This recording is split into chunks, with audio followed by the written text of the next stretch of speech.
एहतजाज और गिरफ्तारियों की सूरत हाल। पंजाब भर से अब तक 1650 अफराद को गिरफ्तार किया जा चुका है। तर्जुमान के मुताबिक 150 के करीब पुलिस अफसरान और एहलकार जख्मी हैं। 69 गाड़ियों को नुकसान पहुंचाया गया है। तर्जुमान पंजाब पुलिस के मुताबिक सूबे भर में 170 के करीब FIRs दर्ज हो चुकी हैं। PTI का एहतजाज और गिरफ्तारियों की सूरत हाल। पंजाब भर से अब तक 1650 अफराद को गिरफ्तार किया जा चुका है। तर्जुमान पंजाब पुलिस के मुताबिक 150 के करीब पुलिस अफसरान और एहलकार जख्मी हैं।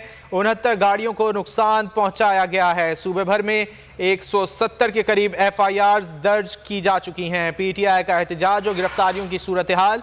पंजाब भर से अब तक 1650 अफराद को गिरफ्तार किया जा चुका है।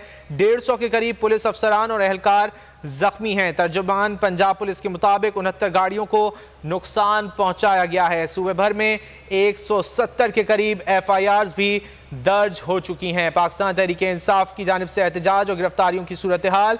पंजाब भर से अब तक 1650 अफराद को गिरफ्तार किया जा चुका है। तर्जुमान पंजाब पुलिस के मुताबिक 150 के करीब पुलिस अफसरान और एहलकार जख्मी हैं।